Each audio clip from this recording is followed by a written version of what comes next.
નમસ્કાર, વીઓએ સંવાદમાં આપનું સ્વાગત છે. ગઈકાલે વીઓએ સંવાદમાં આપણે અપ્રત્યક્ષ રીતના રાહુલ ગાંધી સાથે વાત કરી હતી, જો કે એમણે જ વાત કરી હતી.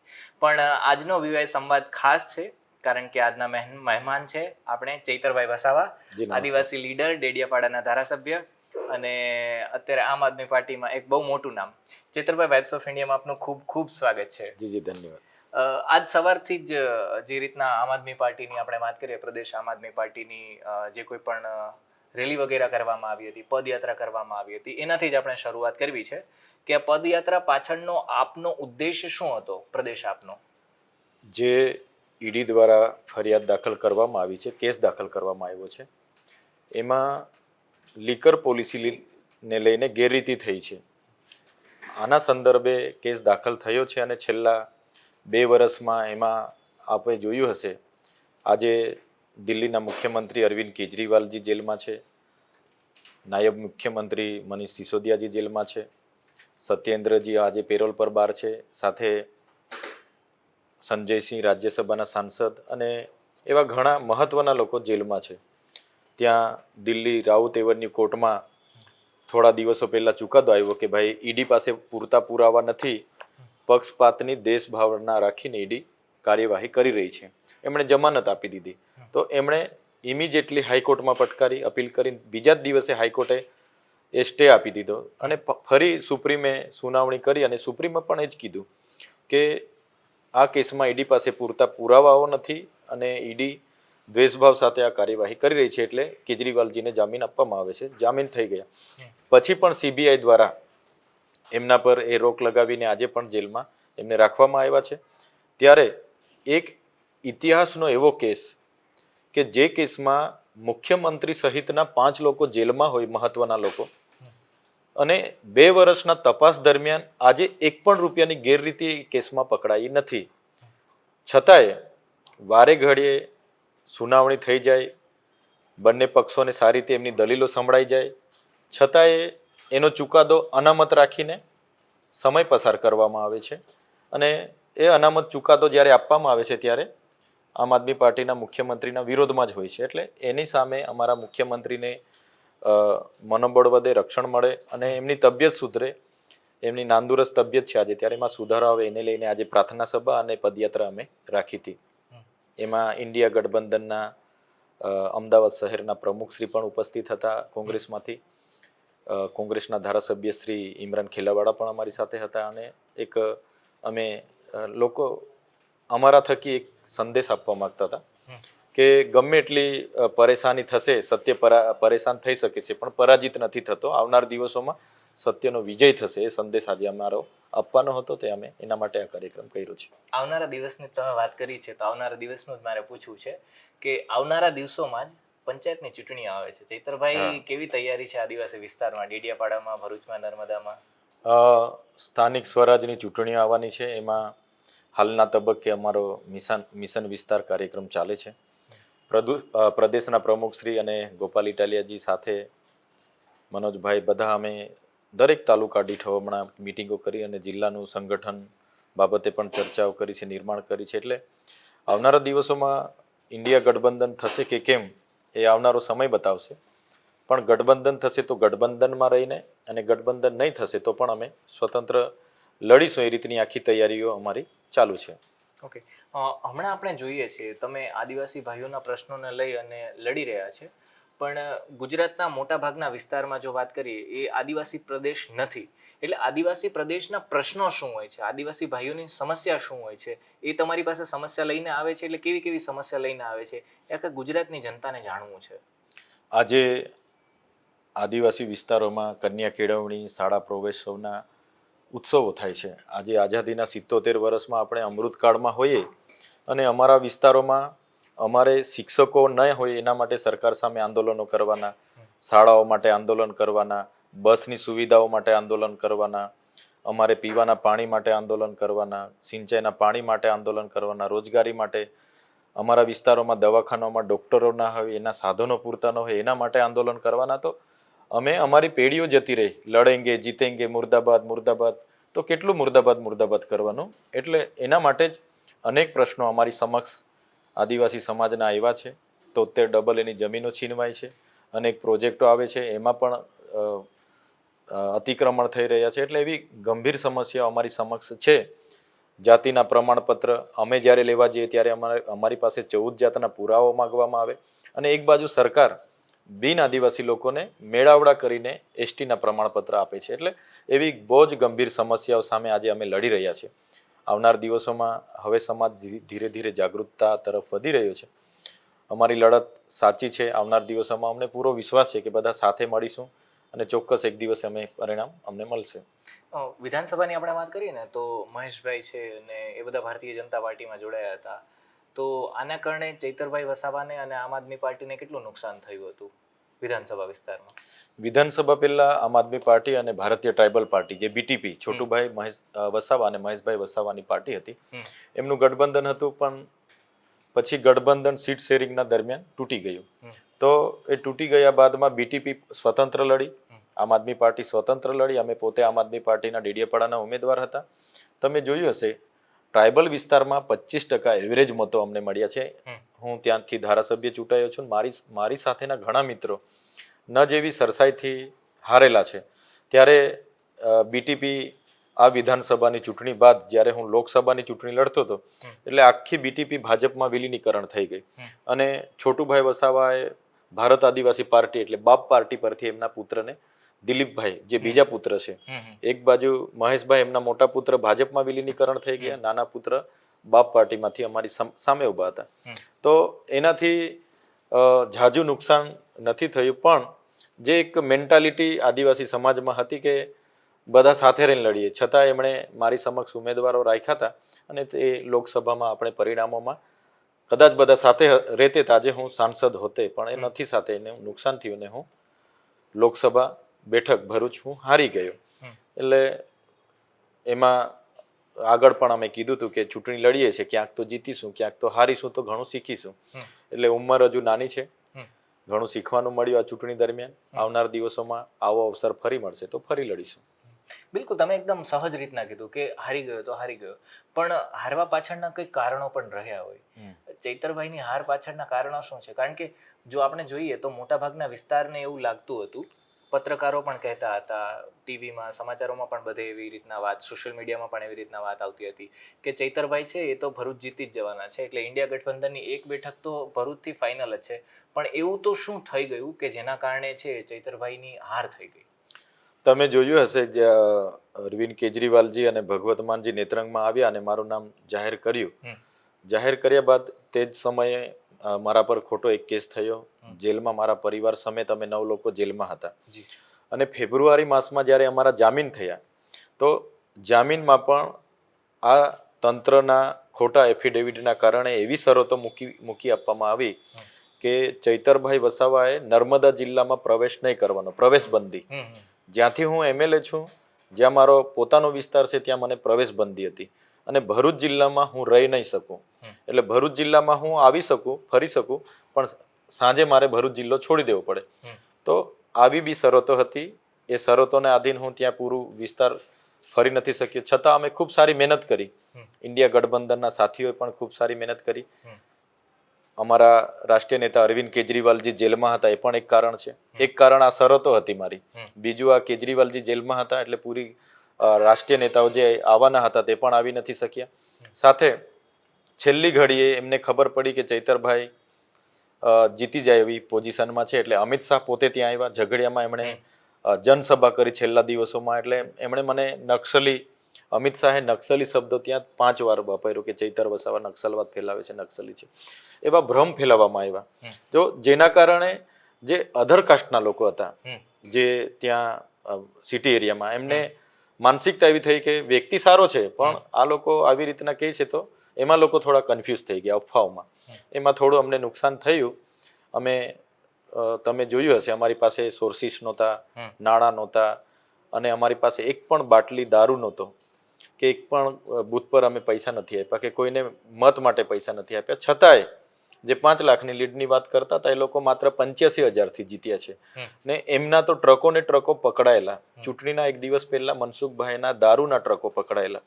એટલે તમે જોઈ શકો છો, પૈસા, પોલીસ તંત્ર, વહીવટી તંત્ર, દારૂ બધું જ હતું, છતાં અમે નજીવી એમની પર બધું જ હતું છતાં અમે નજીવી હારથી નજીવા મતથી હાર્યા છે. એટલે એટલું દુઃખ નથી.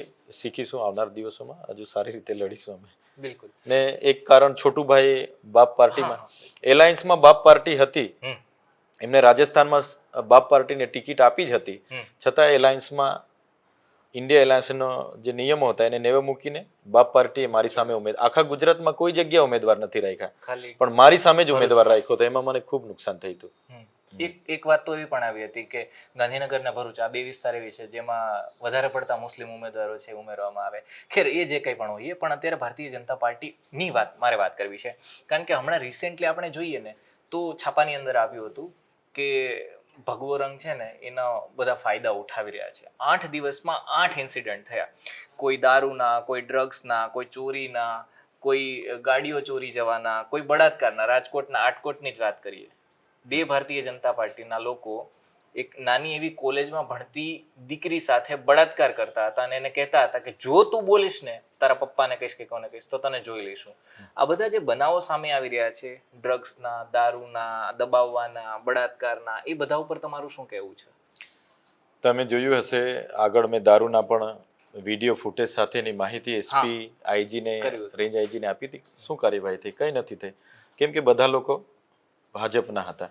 આજે માટી કૌભાંડની વાત હોય, બ્રિજ બનાવવાની વાત હોય, જે પણ કોન્ટ્રાક્ટ લીઝો લેવાના હોય, ગેરકાયદેસર રેતી ખનન કરવાનું હોય, બધા જ ભાજપના લોકો છે. તો જે વ્યક્તિ હરસંઘવી સાથે ફોટો પડાવે, એમના દુર્ગા વાહિની કે હિન્દુ વાહિનીના પ્રમુખ હોય, જે વ્યક્તિનો આટલો ગરબ હોય, ડ્રગ્સ સાથે પકડાય. ભાજપના નેતાઓના પુત્ર એમડી ડ્રગ્સ સાથે પકડાય. અમારે ત્યાં નર્મદા જિલ્લામાં એમના યુવા મહામંત્રી અનાજ સગે વગે કરતા હમણાં પકડાયા. તો આ કોઈ એમના માટે નવી વાત નથી, એમના પર જ આખી પાર્ટી ટકેલી છે. બુટલેગરો, માફિયાઓ, ડ્રગ્સ વેચનારાઓ, પેન્ડલરો, એમના પર જ આખી પાર્ટી ચાલે છે ને એમના માટે નવી વાત નથી. દુઃખ તો ત્યારે થાય છે કે આવા લોકોને પાછા આ લોકો સાવરે છે. જ્યારે ફરિયાદ થાય, કાયદેસરની કાર્યવાહી કરવાની જગ્યાએ છાવરે છે. આજે જે ડ્રગ્સ પેન્ડલર ત્યાં સુરતમાંથી પકડાયા, આજે પોલીસને ત્યાં કાર્યવાહી કરવા દેવામાં નથી આવતી. ત્યાંના નેતાઓનું દબાણ એટલું બધું છે. તો એના લીધે જ આ લોકોને પ્રોત્સાહન મળે છે. એ નજીકના લોકો જ આ બધું કરે છે. એટલે એમના માટે જ આ ભાજપમાં જોડાય છે. ભાજપમાં રહીને ખુલ્લું મેદાન મળી જાય છે. ખેસ પહેરીને બધું બાપનું રાજ હોય એમ બધું કરી રહ્યા છે. એટલે એના પર જ આખી પાર્ટી ગુજરાતમાં ચાલી રહી છે. ઇન્ડિયા બ્લોકની 2 પાર્ટી, બરોબર, એક કોંગ્રેસ અને એક આમ આદમી પાર્ટી. કોંગ્રેસની વાત કરીએ તો દલિતો માટે જિગ્નેશભાઈ મેવાણી અને એના સહિતના બીજા નેતા છે લડી રહ્યા છે. આમ આદમી પાર્ટીની વાત કરીએ, ચૈતર વસાવા આદિવાસીના પ્રશ્નોને લઈ અને ચાલી રહ્યા છે. આ બધાની વચ્ચે મારે યાદ કરવી છે હમણાં જે એલઓપી તરીકે રાહુલ ગાંધીનું બીજું ભાષણ હતું એ એટલા માટે યાદ કરવી છે કારણ કે એમણે એક શબ્દ વાપર્યો હતો, હલવા સેરેમની. અને આ હલવા સેરેમનીમાં એમણે એવી રીતના પોતાની વાત રાખી હતી કે હલવા સેરેમનીમાં જે ઓછા ટકાવાળા લોકો છે એ જ છે, નથી કોઈ દલિત, નથી કોઈ આદિવાસી. આના ઉપર તમારું શું કહેવું છે?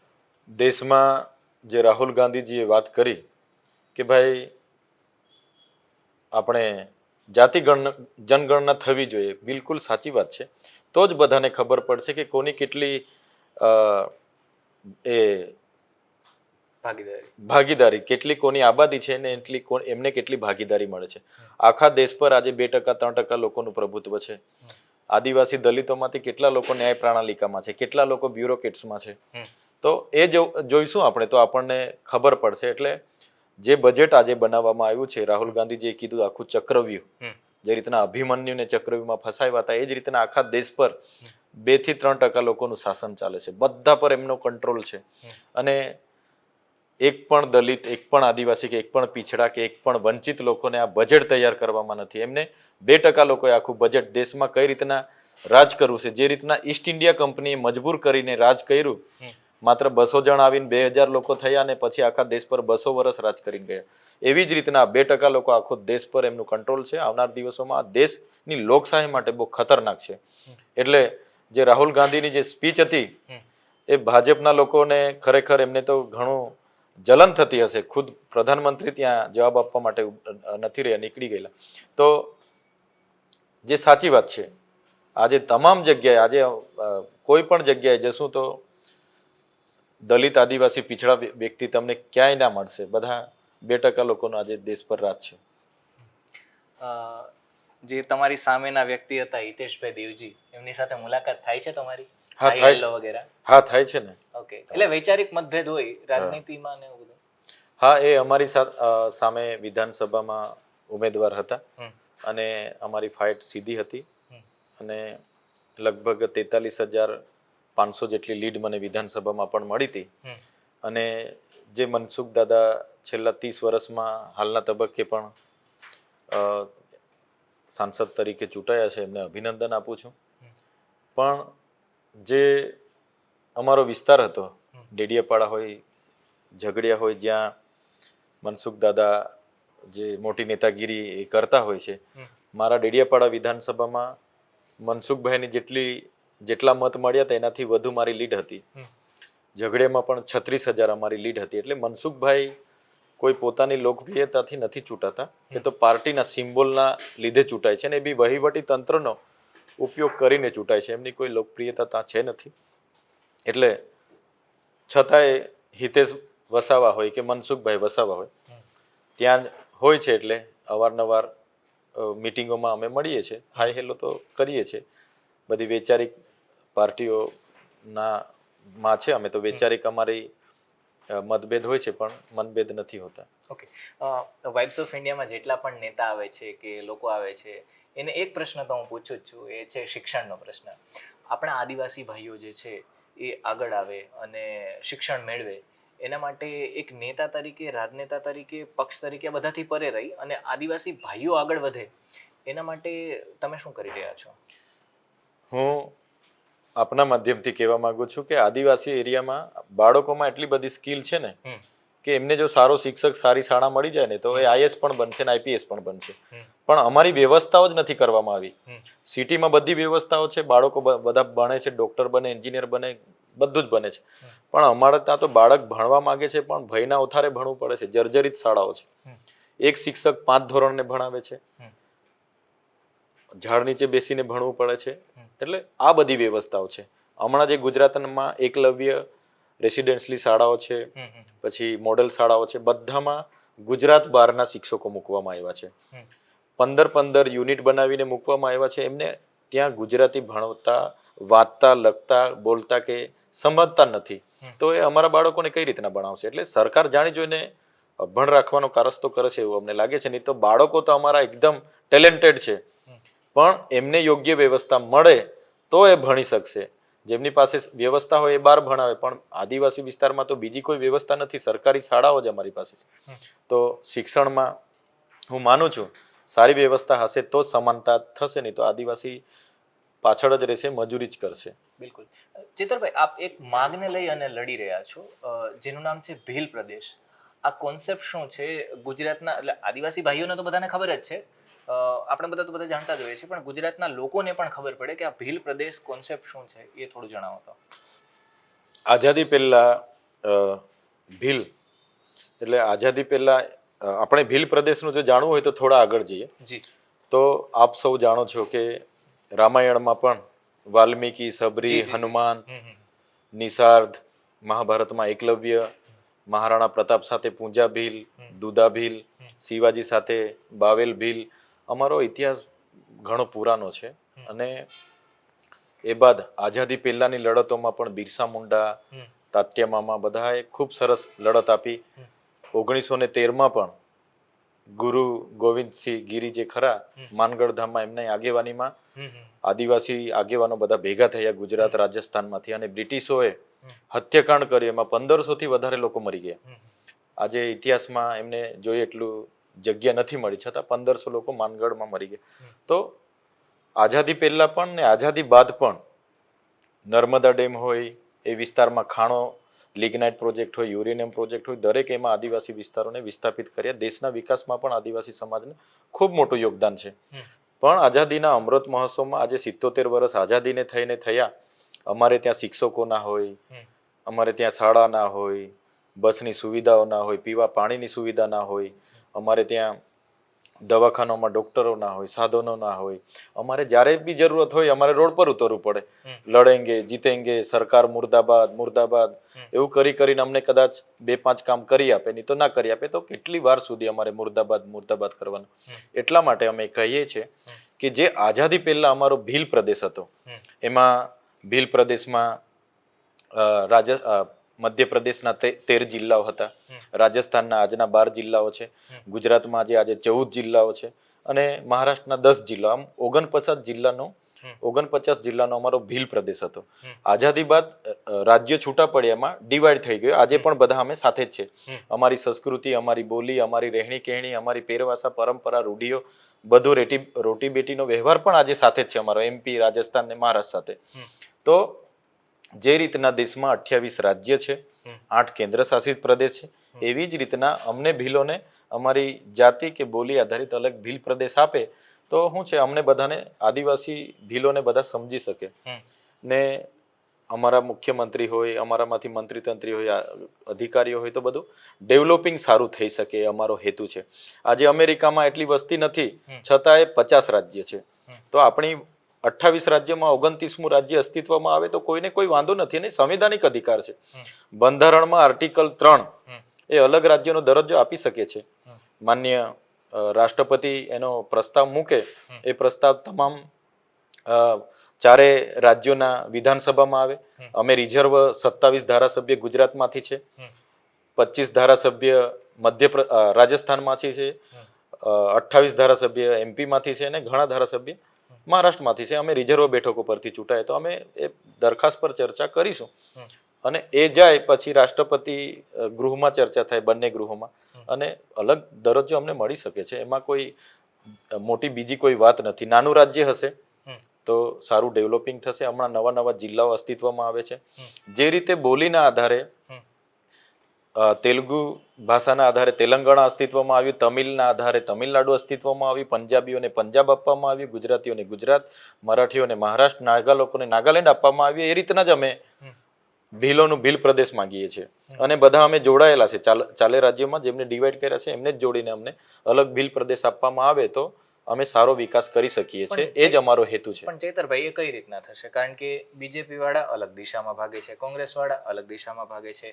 માની લો તમારો આમ આદમી પાર્ટી છે, શિક્ષિત વાળી એમની આઈડિયોલોજી છે, એટલે બધાની વિચારધારાઓ અલગ છે, પણ આ વિચારધારા એક છત્રીની નીચે કઈ રીતના આવશે? આજે અમારા જેવા ચૂંટાયેલા તમામ લોકો સારી રીતે જાણે છે, આજે જે ટ્રાઇબલ માટેની જે વિકાસની બજેટ આવે છે, એનજીઓ તો બીજા કોઈ નું છે, કોન્ટ્રાક્ટરો, એજન્સીઓ બીજા. આજે એકલવ્ય મોડલ શાળામાં જમવાનું આપવા વાળા પણ બહારના, ત્યાંનું કન્સ્ટ્રક્શનનું બહારનું. તો અમે એવું કહેવા માંગીએ છીએ કે ટ્રાઇબલ એડવાઇઝરી કમિટી, જે આદિવાસીઓના ડેવલપિંગ માટે જે કમિટી ગુજરાત સરકારમાં હોય, એનો ચેરમેન પણ આજે આદિવાસી નથી, એમના ચેરમેન પણ મુખ્યમંત્રી છે. તો આદિવાસીઓને કોણ સમજશે? અમારી રહેણી કહેણી, સંસ્કૃતિ, બોલી, ભાષા, રિવાજો બીજા લોકો થોડા સમજવાના છે. તો અમને અલગ ભીલ પ્રદેશ આપે. આજે પણ અમે બધા 4 રાજ્યોના લોકો જોડાયેલા છે. આજે પણ અમે છૂટા નથી. આજે બી રોટી બેટીનો વ્યવહાર અમારા 4 રાજ્યોમાં છે. તો સેન્ટ્રલમાં અમારું કેવડિયા છે, કેવડિયાને અમે રાજધાની બનાવીશું. અમારું રાજ્ય બનશે તો એનું સારું ડેવલપિંગ થઈ શકશે. એટલા માટે જ અમે કહીએ છીએ કે વસ્તી તમે જોઈ લો, આજે અમારી ભીલ પ્રદેશમાં આજે એમપીમાં અમે 21% છે, આ જિલ્લાઓમાં. ગુજરાતમાં અમે 14.8% છે, રાજસ્થાનમાં અમે 13.48% છે, મહારાષ્ટ્રમાં 9.35% છે. વસ્તી ગણતરી 2011 પ્રમાણે અમે 3 કરોડથી વધારે લોકો ભીલ લોકો ત્યાં જ છે, આ પટ્ટામાં જ. તો એ જ બેલ્ટ અમને છૂટો પાડીને આપે તો અમે માનીએ છીએ કે આવનાર દિવસોમાં અમે સારો વિકાસ કરીશું. અને લોકો હવે જાગેલા છે. હવે પાર્ટી ભાજપમાં, કોંગ્રેસ, બીટીપીમાં કે આમ આદમી પાર્ટી કે બાપ પાર્ટી નથી ચાલવાનું. સમાજ સાથે કોણ ઊભું રહે છે, સમાજની હિતોની વાતો કોણ કરે છે, એની સાથે સમાજ રહેવાનો છે. મજબૂરન ભાજપ હોય કે કોંગ્રેસ, એ લોકોએ પણ આ મુદ્દે સાથે આવવું પડશે. આજે મુહિમ અમે ઉપાડી છે. રાજસ્થાન, મધ્યપ્રદેશ, મહારાષ્ટ્ર, હું બધે જ વિસ્તારોમાં ફરું છું આ ભીલ પ્રદેશની માંગને લઈને. તો આવનાર દિવસોમાં દેશ લેવલે પણ જઈશું અમે, રાષ્ટ્રપતિ શ્રીને પણ મળીશું, વડાપ્રધાન શ્રીને પણ મળીશું અમે આ બાબતને લઈને. અમને અલગ ભીલ પ્રદેશ આપી દેશે ત્યારે જ અમારો સામાજિક, આર્થિક અને રાજકીય વિકાસ થશે એવું હું સ્પષ્ટ માનું છું. આપણી વાઇબ્સ ઓફ ઇન્ડિયાની ટીમમાંથી પણ પ્રશ્નો આવવાના છે, તો ટીમના પ્રશ્નો પણ લઈએ. જે ભાજપ જે છે એ 2014 થી ભ્રષ્ટાચાર મુદ્દે જીતી હતી. 2 વાર એ કન્ટિન્યુઅસલી જીતી, આ વખતે એને એટલી મેજોરિટી ન મળી. પણ એનો મેઇન ફોકસ 2014થી ભ્રષ્ટાચાર રહ્યો છે. ત્યારે હવે જ્યારે એને મેજોરિટી નથી મળી એવા સમયે ગુજરાતનું જે એમનું જે મોડલ છે એમાં કન્ટિન્યુઅસલી ભ્રષ્ટાચારના મુદ્દાઓ આવતા જાય છે. તો અહીંયાના જે ગુજરાતનો જે કાયદો અને વ્યવસ્થા છે એના વિશે આપ શું કહેશો? ગુજરાતમાં આપ જોયું હશે કે ભૂતકાળમાં જે ભ્રષ્ટાચારના બનાવો બહાર આવતા હતા એ ખૂબ નાના હતા અને ખૂબ હમણાં તો સિસ્ટમ આખી એવી ડેવલપ કરી છે આ લોકોએ. એમાં એમની સાથે તમામ અધિકારીઓ એમની સાથે હોય અને જેટલી પણ એજન્સીઓ એમના ટેન્ડરો પડે, ટેન્ડરોની શરતો હોય, તમામમાં ભાજપના લોકો એમાં જોડાયેલા છે. અને આજે તમે જોયું હશે જમીન કૌભાંડો કેટલા બધા બહાર આવે છે. અમારા સુરત, વલસાડ બધા કલેક્ટરો પર હમણાં કાર્યવાહી થઈ, આણંદમાં કલેક્ટર પર કાર્યવાહી થઈ, અમદાવાદમાં લાગા, ગાંધીનગરમાં લાગા સાહેબ પર કાર્યવાહી થઈ. તો ખૂબ મોટા કૌભાંડો. પણ દુઃખની વાત ત્યારે છે અમે છોટાઉદેપુર, દાહોદ બધી નકલી કચેરીઓ, નકલી અધિકારીઓ પણ પકડીને આપીએ છીએ. 22 કરોડના નકલી બિલો એમને પકડીને આપીએ છીએ. પણ એમાં માત્ર નાની માછલીઓ પકડાય છે. નાના નાના અધિકારીઓને એમાં વીંઝાય છે, કોરડો વીંઝાઈ જાય છે. અને જે ભાજપના નેતાઓ જેમના ઈશારે જેમની મિલીભગતથી આ બધું થયું છે એવા નેતાઓ પર તો ક્યારેક કાર્યવાહી કરવામાં નથી આવતી. એટલે ભ્રષ્ટાચારને પ્રોત્સાહન મળે છે. અને જેટલા પણ લોકો એમના સંગઠનમાં છે એ પોતાનો કેસરિયા ખેસ પહેરીને ખૂબ મોટા પ્રમાણમાં આવા ભ્રષ્ટાચારો કરે છે. અને અમે અનેકવાર પીસીઓ પણ કરીએ છીએ, બધું જ કરીએ છીએ. છતાંય એમના સરકાર આ બાબતે કોઈ ઠોસ પગલાં લેવા માંગતી નથી એવું સ્પષ્ટ દેખાઈ રહ્યું છે. એટલે બીજા લોકોને પણ એમાં પ્રોત્સાહન મળતા જાય છે. ચૈતરભાઈ, વાઇબ્સ ઓફ ઇન્ડિયામાં આપનું સ્વાગત છે. અને મારે એ જાણવું છે કે આ આપણા પ્રધાનમંત્રી નરેન્દ્રભાઈ જે ગુજરાતના જ છે, તેમના કહેવા પ્રમાણે અમૃતકાલ ચાલી રહ્યો છે. આદિવાસીઓને આ અમૃતકાલમાં શું ફાયદા થયા છે? સરકાર અમૃતકાળ મનાવે છે, એમને તો અમે અભિનંદન આપીએ છીએ. પણ આઝાદીના 77 વર્ષ પછી આજે અંકલેશ્વરમાં જે પ્રધાનમંત્રી જે ગુજરાત મોડલ મૂકીને આજે દેશ પર શાસનમાં આવ્યા છે, 2 કરોડ દર વર્ષે રોજગાર આપીશું. અમારા વિસ્તારમાં 5 જગ્યાઓ, એ પણ ક્વોલિફાઈડ લોકો, અનુભવી લોકોની 5 જગ્યાઓની ભરતી પડી. એજ્યુકેટેડ લોકોની તો હજારો લોકો ત્યાં, હજારો યુવાનો નોકરીની આશાએ પહોંચી જાય છે. આજે એમણે બેટી બચાવો બેટી પઢાઓ જ્યારે તાત્કાલિક મુખ્યમંત્રી હતા અમારા વિસ્તારોમાંથી સ્ટાર્ટ કર્યું હતું. એ વિસ્તારની દીકરીઓની સાયકલો આજે કાટ ખાય છે પણ દીકરીઓને મળતી નથી. શિક્ષકો માટે અમે આંદોલન કરીએ, શાળાઓ માટે આંદોલન કરીએ. તો અમૃતકાળમાં માત્ર તાઇફાઓ એમના ખૂબ સારા થાય છે, કરોડોના ખર્ચાઓ, બિલો, આ તે બધું થાય છે. પણ રિયાલિટી એવી છે કે આદિવાસી વિસ્તારોમાં પાણી, નર્મદા ડેમનું પાણી જ્યાં સુખુભટ હતું એ વિસ્તારોમાં પહોંચે છે, 500 કિલોમીટર લઈ જવામાં આવે. એ વિસ્તારના નર્મદા વિસ્થાપિતોને આજે પણ ન્યાય નથી મળ્યો. પાણી માટે પણ આજે એ લોકો વલખા મારી રહ્યા છે. તો આ માત્ર કેવા પૂરતો અમૃતકાળ એમનો ચાલે છે, બતાવે છે ગુજરાત મોડલને આખા દેશમાં અમૃતકાળ બતાવે છે. પણ આજે પણ આદિવાસી પરિસ્થિતિ એટલી બદતર છે કે રોજગારી, શિક્ષણ, આરોગ્ય, રસ્તાઓ, બસોની સુવિધા, તમામ બાબતે આજે પણ આદિવાસી સમાજે આજે પણ લડેંગે મરેંગે, લડેંગે જીતેંગે, સરકાર મુર્દાબાદ મુર્દાબાદ કરીને આજે પણ ધરણાઓ, આવેદનો એ જ ચાલે છે. એના સિવાય વિશેષ કંઈ છે નથી. અને જેટલું પણ બજેટો આવે છે, બજેટ બનીને ટ્રાઇબલ શાખામાંથી, આદિજાતિ વિકાસ વિભાગ બિરસા મુંડામાંથી જેવું બજેટની ફાઇલ નીકળે એટલે એની પાસે મધમાખીની જેમ એનજીઓ વાળા અમારા વિસ્તારોમાં આવે છે. સેવાના નામે આખી એનજીઓ જીવે છે ને કરોડોના કૌભાંડો કરીને જાય છે. એટલે અમૃતકાળમાં નથી તો એમનાથી ભ્રષ્ટાચાર કાબૂમાં થયો, નથી બેરોજગારી કાબૂમાં થઈ, નથી મોંઘવારી કાબૂમાં થઈ. માત્ર કેવા પૂરતો અમૃતકાળ આવ્યો હોય તો ભાજપના લોકોનો અમૃતકાળ આવ્યો હશે એવું મને લાગે છે. ચૈતરભાઈ, ગુજરાતમાં લગભગ 30 વર્ષથી ભાજપનું શાસન છે. તો તમારી દ્રષ્ટિએ પ્રાથમિક શિક્ષણની શું સ્થિતિ છે આદિવાસી વિસ્તારમાં, અને આદિવાસી યુવાનોને નોકરી મળી રહેશે ખરી? ગુજરાતમાં 30 વર્ષથી એમની સરકાર છે, ભાજપની. કેન્દ્રમાં પણ એમની સરકાર છે, ડબલ એન્જિન સરકારની વાતો થાય છે.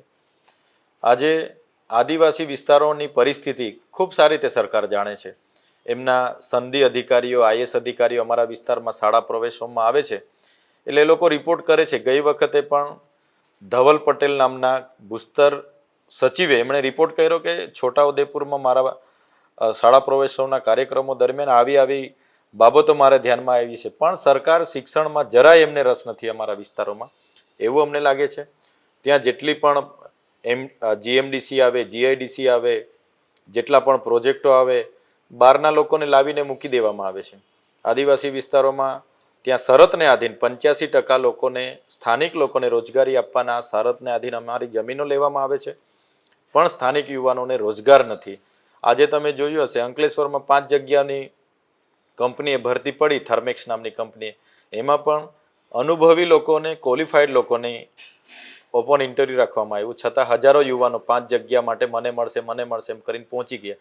આ જ બતાવે છે કે ગુજરાત મોડલ માત્ર બતાવવાનું છે, વારવી વાસ્તવિકતા કંઈક અલગ છે. એટલે 30 વર્ષના શાસનકાળ દરમિયાન આદિવાસી સમાજનું એમણે જે સપનું બતાવ્યું છે, ક્યારે એ સપનું નથી થયું, અને આજે પણ આદિવાસી સમાજ શિક્ષણ અને રોજગારી ઝંકીને બેઠો છે. થોડા સમયથી વાત કરીએ તો તમે ઘણા બધા એવા ખુલાસા કર્યા છે, ઘટફોડ કર્યા છે, ચાહે એ દારૂબંધીને લઈને હોય, સીસીટીવી પણ તમે આપ્યા છે, તો એના પછી એના વિશે શું પગલાં લેવાયા? તમે જોયું હશે અમે 35 જેટલા વિડીયો સીસીટીવી ફૂટેજ સાથે પોલીસના અધિકારીઓ દારૂ હપ્તા ઉઘરાવતા લોકોના અમે સરકારશ્રીને આપ્યા. આજ દિન સુધી કોઈ જ કાર્યવાહી નથી થઈ. તેવી જ રીતના હમણાં જે સસ્તા અનાજની દુકાનોમાં જે ગરીબોનું અનાજ આવે છે, એને સુરત જિલ્લા મહામંત્રી મનીષ શાહ કરીને હતા, એમનું આખી ટ્રક અમારે ત્યાં પકડાઈ, એમાં પણ કોઈ કાર્યવાહી નહીં. ચૂંટણી દરમિયાન ઘણા દારૂના ટ્રકો પકડે, એમાં પણ કોઈ કાર્યવાહી નહીં. સાથે માટી કૌભાંડો એટલા બધા પકડાય. અમે થોડા દિવસો પહેલા ઇનલીગલી લીઝો, ખાણો, બધું જ લિસ્ટ એમને આપ્યું, બધું જ કર્યું, પણ કોઈ જ કાર્યવાહી નહીં. કેમ કે બધા ભાજપના લોકો છે. આજે ભાજપના ડ્રગ પેડલરો પકડાય છે, એમડી ડ્રગ્સ લાવનારા પકડાય છે. હમણાં તમે આહિર જે હર્ષ સંઘવીના ખાસ મિત્ર હતા, એ હમણાં 35 લાખના એમડી ડ્રગ્સ સાથે સુરતમાં પકડાયા. તો એમની કાર્યવાહી પણ તમે જોઈ હશે કે ભાજપ સરકાર, એમાં રહેલા લોકો બુટલેગરો હશે, ખાણ ખનીજના માફિયા હશે, જમીનોના ભૂમાફિયા હશે, અને કેસરી ખેસ પહેરીને બિંદાસ ધંધો કરતા હશે. એટલે ખૂબ મોટા પાયે દારૂનો ધંધો ચાલે છે, અને બધા જ પર ભાજપના લોકોના આશીર્વાદ છે. પોલીસના હપ્તાખોરીના લીધે આ બધા ધંધા ચાલે છે. એટલે પુરાવા સાથે અમે આપ્યા છે, છતાં કોઈ કાર્યવાહી નથી થતી. એના પરથી જ આપણે કહી શકીએ છીએ કે આમાં સરકારની જ રહેમ નજર છે. એટલે એમના હપ્તાઓ એમના કમલોમાં સુધી પહોંચતા હશે તો જ કાર્યવાહી નહીં થતી હશે, એવું અમને લાગે છે. ચેતરભાઈ, હમણાં થોડા દિવસ પહેલા તમે એકલવ્ય શાળાની મુલાકાતે ગયા, ત્યારે તમે વાતચીત દરમિયાન એમ બોલ્યા હતા કે હું પણ એક સમયે સરકારી અધિકારી હતો. તો તમે આ કેરિયરની શરૂઆત કેવી રીતે કરી હતી, અને કયા સમય એવું લાગ્યું કે પોલિટિક્સમાં આવવું જોઈએ, અને કઈ રીતે તમારા અંદર નેતાગીરીના ગુણ કેવી રીતે આવ્યા? હા, એટલે મારા ઘરમાં મારો પરિવાર, મારા બાપ દાદા કે મારા ફાધર કે કોઈ પણ એક પણ જણને રાજકારણમાં જરાય રસ નહોતો, ને કોઈ રાજકારણમાં પણ નહોતું. હું ભણ્યો અને મારે જ્યારે ખેતીવાડી અધિકારી તરીકે સરકારી નોકરી લાગી, હું બાજુના તાલુકા ઉમરપાડા તાલુકામાં વિસ્તરણ અધિકારી હતો. આ દરમિયાન મેં જોયું કે આદિવાસીઓ માટે જે બજેટ આવે છે, એ બજેટ ત્યાંના નેતાઓ, અધિકારીઓ અને એનજીઓ કઈ રીતના બેસીને આખું વાપરી કાઢે છે ને સગે વગે કરે છે. આ જોયા બાદ લોકોને ન્યાય આપવા માટે, લોકોને પડતી હાલાકીને ન્યાય આપવા માટે મેં એ નોકરી પર સ્વૈચ્છિક રાજીનામું આપ્યું, અને 2015થી હું જાહેર જીવનમાં આવ્યો. અને જાહેર જીવનમાં આવ્યા બાદ લોકોની વચ્ચે રહ્યો. બજેટની બાબતો હોય, યોજનાકીય કામગીરી હોય કે સામાજિક પ્રવૃત્તિઓ, બધી જ રીતે લોકોના સુખ દુઃખમાં સહભાગી બન્યો. એ બાદ 2022માં વિધાનસભાની ચૂંટણી આવી. આમ આદમી પાર્ટીએ મને મેન્ડેટ આપ્યો અને લડ્યા અને ચૂંટાયા છે. અને આજે લોકસભા લડવાનો પણ આટલી નાની ઉંમરમાં જે અહેમદ પટેલ સાહેબનો વિસ્તાર હતો, ત્યાં મને અવસર મળ્યો અને ઇન્ડિયા ગઠબંધનમાં મારું નામ જાહેર થયું. લગભગ આખા ભારતમાં પહેલું નામ મારું ઇન્ડિયા ગઠબંધનમાં જાહેર થયું અને હું લડ્યો. ખૂબ સારી લડત પણ આપી. એટલે આ ક્ષેત્રમાં મેં જેટલું ધાર્યું હતું, મેં જે વખતે રિઝાઇન આપતો હતો ત્યારે નહોતું વિચાર્યું કે હું ધારાસભ્ય બનીશ. છતાંય લોકોની સેવા કરી અને લોકોના આશીર્વાદ થકી આજે ધારાસભ્ય બન્યા, લોકસભા પણ લડ્યા. એટલે જ હું કેમ છું કે આટલી નાની ઉંમરમાં ઘણું મળ્યું છે અને પાર્ટીએ પણ ઘણી જવાબદારી આપી છે. એટલે આ જ મારી શરૂઆતથી લઈને હમણાં સુધીની રાજકીય સફર છે. આવનાર દિવસોમાં હજુ કુદરત અમને એટલી શક્તિ આપશે તો ચોક્કસ આવનારા દિવસોમાં હજુ પણ આગળ વધતા રહીશું. ચૈતરભાઈ, આ વખતે ચૂંટણીમાં આપ લોકસભાની ચૂંટણીમાં આપે ખૂબ સારી લડત આપી અને જે ભાજપના મનસુખ વસાવા છે, આ એમની 7મી ટર્મ માટે જે ચૂંટાયા, એ એમની લીડ ખૂબ જ ઓછી થઈ અને એ આપ પ્રથમવાર ચૂંટણી લડ્યા ને આપે આટલી લીડ એમની ઓછી કરી નાખી. આદિવાસીઓ અને ભરૂચના લોકો ભાજપથી હતાશ છે. એ આ મનસુખ વસાવાની ઓછી લીડ દર્શાવે છે. આપના આ વિશેના અભિપ્રાય શું છે? શરૂઆતમાં તો એ નોટ કરવું જરૂરી છે કે મનસુખભાઈને આટલી વધુ ઉંમરમાં ટિકિટ આપવાની મજબૂરી ભાજપની પેદા થઈ. કેમ કે ચૈતર વસાવા ત્યાં લડતા હતા, એટલા માટે છેલ્લે મનસુખ વસાવાને જ ફરી એમણે રિપીટ કરવા પડ્યા. અને ત્યાં કોઈ મનસુખભાઈ વસાવાની કે ભાજપની કોઈ લોકપ્રિયતા છે જ એવું નથી. પણ અમે લડ્યા તો અમારી પાસે એટલા સોર્સિસ નહોતા, અમારી પાસે નાણાં નહોતા. અમારા રાષ્ટ્રીય નેતા અરવિંદ કેજરીવાલજી જેલમાં હતા, અમારી પાછળ ઈડી, સીબીઆઈ, પોલીસ ખૂબ મૂકી દેવામાં આવ્યા હતા. જેટલું ભાજપના લોકો સામે અમે લડતા હતા એટલું જ અમે પોલીસ સામે પણ લડતા. પોલીસ દિવસ રાત થાય અમારી પાછળ દોડે, અમને ત્યાં પ્રવેશવા ના દે, પ્રવેશબંધી ફરમાવી દેવામાં આવી હતી. તો અનેક એવા કારણો હતા. છતાંય અમે આપે કીધું કે ખૂબ સરસ લડ્યા છે. તો એ અમારી બધાની મહેનત હતી, ઇન્ડિયા ગઠબંધનના સાથીઓની પણ મહેનત હતી.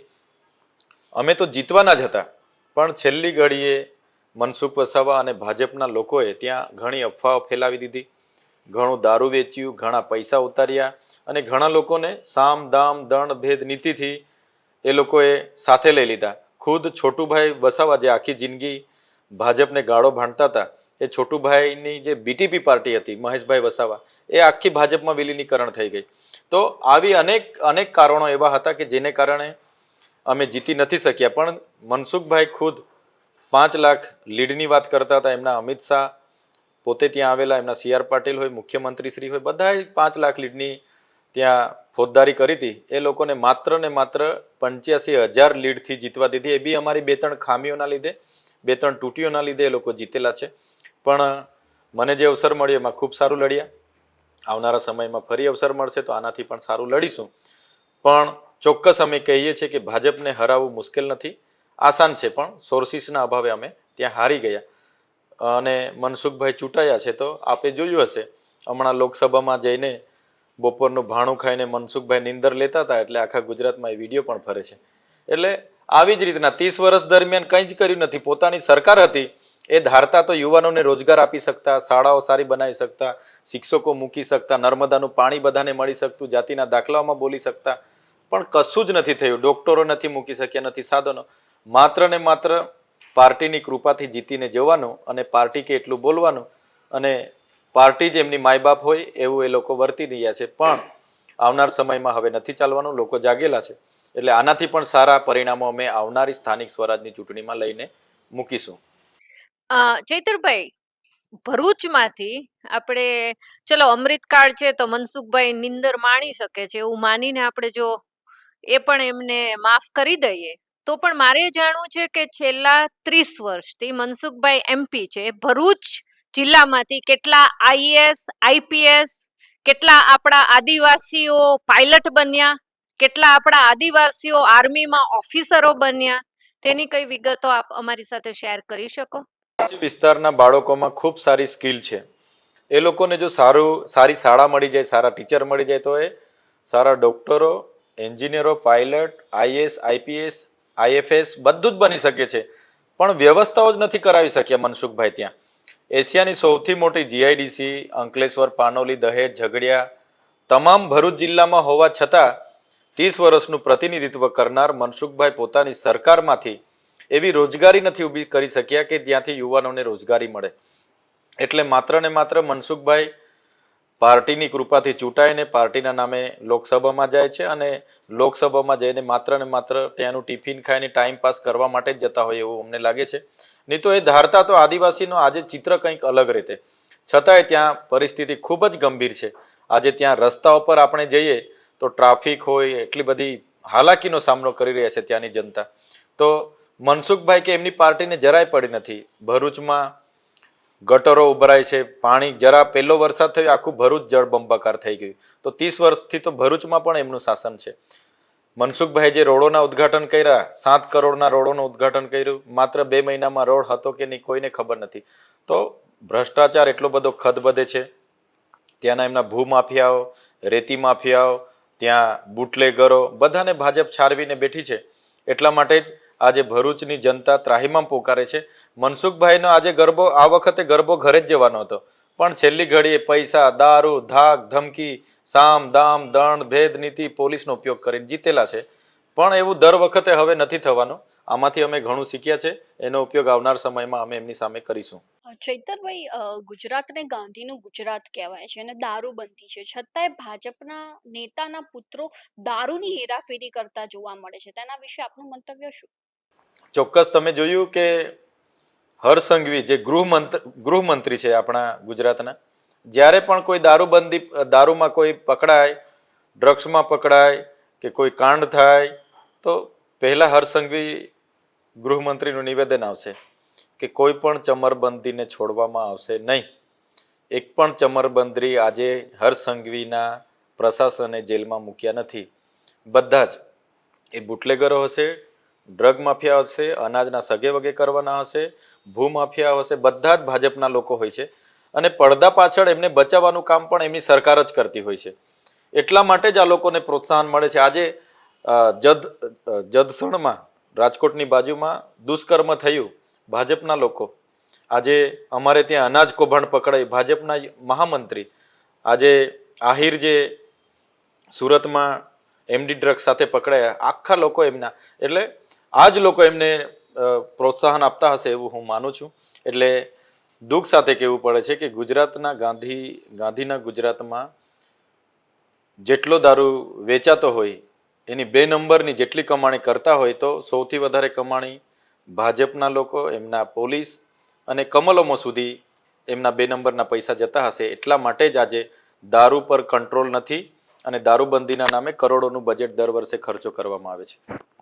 ચૈતરભાઈ, મારો બીજો ક્વેશ્ચન એ છે કે લોકસભા ચૂંટણી જીત્યા બાદ મનસુખ વસાવાનો એક વિડીયો વાયરલ થયો કે ખુદ ભરૂચના કેટલાક વિસ્તારોમાં જ વિકાસના કામ નથી થયા અને તે જ પોતાના ભાજપને વિનંતી કરી રહ્યા હતા કે આ વિસ્તારમાં વિકાસના કામ નથી થયા. તો હાલમાં એ ભરૂચની પરિસ્થિતિ શું છે? હા, મેં પણ જોયું તો એમણે ટ્વીટના માધ્યમથી તમે સાંસદ છો, તમારી પાવર શું છે તમને ખબર નથી? 30 વર્ષથી સાંસદ છો, તમારી સરકાર છે, તમારે ટ્વીટ કરીને વિનંતી કરવી પડે અધિકારીઓને કે આ વિસ્તારમાં રોડો નથી બન્યા, મારે કાર્યપાલક ઇજનેરને નમ્ર વિનંતી છે કે રોડોનું કામો કરી આપવામાં આવે, આ વિસ્તારમાં આ સુવિધાઓ નથી.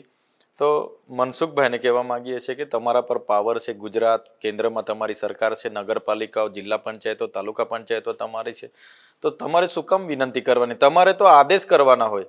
તમારે તો નાણામંત્રી પાસે બજેટ માંગવાનું હોય કે આટલું બજેટ લાવો મારા લોકો માટે. એટલે તમને અગાઉ કીધું એમ બસ પાર્ટીની કૃપાથી ટિકિટ લઈને પાર્ટીના સિમ્બોલ પર જીતી જવાનું છે અને માત્ર ટાઈમ પાસ કરીને પોતાનો કાર્યકાળ પૂરો કરવામાં જ મનસુખભાઈ હશે. નહીં તો આજે મનસુખભાઈ ધારતા તો બધું થવાનું હતું પણ નથી કરી શક્યા. ત્યારે જ આજે ચૈતર વસાવાના લોકો સમર્થન કરી રહ્યા છે અને આવનાર દિવસોમાં પણ અમે ખૂબ સારી મજબૂતાઈથી લડવાના છે. તાલુકા જિલ્લા પંચાયતોની ચૂંટણી હશે, નગરપાલિકાની હશે કે વિધાનસભાની હશે, સારું પરિણામ અમે લાવીશું અને લોકોને જે શિક્ષણ, આરોગ્ય, એમને જે ભૌતિક સુવિધાઓ જે પણ છે એમાં લોકોને ન્યાય આપવાનું કામ આવનાર દિવસોમાં અમે સાથે રહીને બધા કરીશું. ચૈતરભાઈ, ઇતિહાસ આપણે ભારતનો જોઈએ તો ઇતિહાસ કે છે કે અમે લોકો ભાઈ જૈન હોય, બ્રાહ્મણ હોય, પટેલ હોય, વાણિયા હોય, ગમે તે હોય, અમે લોકો પછી આવ્યા જે આર્યન જે કે છે, પણ આદિવાસીઓ એ ભારતના પ્રથમ નાગરિક છે અને અત્યારે આપણા દેશના પ્રથમ નાગરિક પણ આદિવાસી જ છે. છતાં પણ આદિવાસીઓની જળ, આદિવાસીઓની જમીન, જંગલ બધા પર બીજા લોકોએ કબજો કરી લીધો છે. આપનું આ અંગે શું મંતવ્ય છે? આદિવાસીનો ઇતિહાસ ગૌરવશાળી છે. તમે જોયું હશે રામાયણની વાત આવે એટલે વાલ્મીકી, સબરી, હનુમાન, નિષાદ, મહાભારતની વાત આવે એટલે એકલવ્ય, તમે મહારાણા પ્રતાપની વાત કરો એટલે પૂંજા ભીલ, દુધા ભીલ, તમે શિવાજીની વાત કરો તો બેવકા ભીલ તમામ આદિવાસીઓ ખૂબ પહેલાંથી છે. દેશના વિકાસમાં પણ ખૂબ મોટું આદિવાસીઓનું યોગદાન છે. નર્મદા ડેમ હોય, ઉકાઈ ડેમ હોય, કડાણા ડેમ હોય, અમારા ગામોને ગામો અમે ખાલી કરીને દેશના વિકાસ માટે અમે આપ્યા છે. છતાંય આદિવાસીઓ સાથે જ્યારે આવી રીતના અન્યાય થતો હોય તો સ્વાભાવિકપણે અમે બોલીએ છીએ. આજે અમે જ્યારે પણ બોલીએ એટલે અમને કહેવામાં આવે કે રાષ્ટ્રપતિ આદિવાસી સમાજના છે દ્રૌપદી મુર્મુજી, પણ માત્ર ને માત્ર રાષ્ટ્રપતિ માન્ય દેશના સંવિધાનિક પદ પર બેઠા છે, એમનો માત્ર ઉપયોગ કરવામાં આવી રહ્યો છે. અમારું અપમાન એટલી હદે કરવામાં આવ્યું છે. અમારા દેશના પ્રથમ નાગરિક રાષ્ટ્રપતિજીને મંદિરના ગર્ભગૃહમાં પ્રવેશ આપવામાં નથી આવતો. એમને મંદિરના ઉદ્ઘાટનમાં, એના લોકાર્પણમાં આમંત્રણ આપવામાં નથી આવતા. આનાથી વધારે અપમાન શું હોઈ શકે? એટલે હું માનું છું કે મૂળ માલિકો હોવા છતાં જાતિગત ભેદભાવોના લીધે આજે દેશમાં અરાજકતા ફેલાઈને બેઠી છે એવું હું માનું છું. આજે પણ અમારા વિસ્તારમાં, આજે પણ અમે આદિ વસાવા ભીલ સમાજમાંથી આવીએ છીએ, આજે પણ બીજા જે લોકો છે કોઈ અમારી સાથે રોટી બેટીના વ્યવહારો નથી કરતા. તો આ જ બતાવે છે કે દેશની પરિસ્થિતિ આ ભાજપ સરકારે કેટલી ગંભીર જાતિવાદ પર કરી દીધી છે. તો જ્યાં સુધી સંવિધાનમાં બાબા સાહેબે કીધું છે કે એની અમલ કરનારા લોકો જો નિષ્ઠાથી અમલ નહીં કરશે તો ગમે એવું સંવિધાન બનાવીશું પણ એનો કોઈ ઉપયોગ નથી થવાનો. સંવિધાનમાં અનુસૂચિ 5 અમારી જોગવાઈ છે કે ત્યાંથી જે પણ જળ, જંગલ, જમીન, ખનિજો, યુરેનિયમ હોય, લિગ્નાઇટ હોય, રેતી હોય, પાણી હોય, વીજળી હોય, બધું મળે એના પર આદિવાસીઓનો 50% ભાગીદારી હોવાની જોગવાઈ અમને સંવિધાનમાં મળી છે, પેસા એક્ટમાં મળી છે. છતાંય અમારી જમીનો 73 ડબલ એની બધી છીનવાઈ રહેલી છે. આજે હજારો ટન રેતી જાય, અમારા માણસ એક આવાસ બનાવવા માટે ટ્રેક્ટર લઈને રેતી લેવા જાય, એનું ટ્રેક્ટર સીલ કરી દેવામાં આવે છે. નર્મદા ડેમ બનાવ્યું, ગામો ઉઠી ગયા. નેરો અમારા ઘરની બાજુમાંથી જાય પણ નેરમાંથી અમે પાણી લઈએ એટલે કેસ થઈ જાય છે. તો આ શું બતાવે છે? આ એક અમારા લોકો સાથે ભેદભાવ બતાવે છે. એટલા માટે જ આજે અમે અલગ ભીલ પ્રદેશ માગીએ છીએ. સરકાર અમને જે બંધારણમાં પ્રાવધાન છે, આર્ટિકલ 3 અંતર્ગત પ્રાવધાન છે અલગ રાજ્ય આપવાની. જે રીતના ગુજરાતમાં 28 રાજ્યો અને 8 કેન્દ્ર શાસિત પ્રદેશ છે, એવી જ રીતના અમને પણ અમારી ભીલ જે અમારો સમુદાય છે એટલામાં 3 કરોડથી વધારે લોકો અમે રહીએ છીએ. 4 રાજ્યોમાં અમારા 49 જિલ્લાઓ ડિવાઈડ કરવામાં આવ્યા અને ફરી ભેગા કરીને અમને ભીલ પ્રદેશ આપવામાં આવે એવી પણ અમે માગણી કરીએ છીએ. જે રીતે પંજાબીઓને પંજાબ મળ્યું, તેલુગુને તેલંગાણા મળ્યું, તમિલોને તમિલનાડુ મળ્યું, મરાઠીઓને મહારાષ્ટ્ર મળ્યું, ગુજરાતીઓને ગુજરાત મળ્યું, નાગા લોકોને નાગાલેન્ડ મળ્યું, એવી રીતના અમને ભીલને પણ ભીલ પ્રદેશ મળે તો ચોક્કસ આવનાર દિવસોમાં સારું, અમારા જ મુખ્યમંત્રી હોય, અમારા મંત્રીતંત્રી હોય, અમારા અધિકારી હોય તો અમને સારું સમજશે અને અમારો વિકાસ થશે એવું અમે માનીએ છીએ. અમેરિકામાં વસ્તી આપણાથી ઘણી ઓછી છે, છતાંય 50 રાજ્ય ત્યાં છે. 50 રાજ્ય હોવાના નાતે ત્યાં સારો વિકાસ થાય છે. તો નાનું રાજ્ય બનશે તો પણ સારો વિકાસ થશે એવું અમે સ્પષ્ટ માનીએ છીએ. એના માટે દ્રૌપદી મુર્મુજીને પણ અમે મળવા જવાના છે. ચેતુરભાઈ, તમે જોડાયા અને તમામ સવાલોનો જવાબ આપ્યો એ બદલ આપનો ખૂબ ખૂબ આભાર. જી ધન્યવાદ. ધન્યવાદ.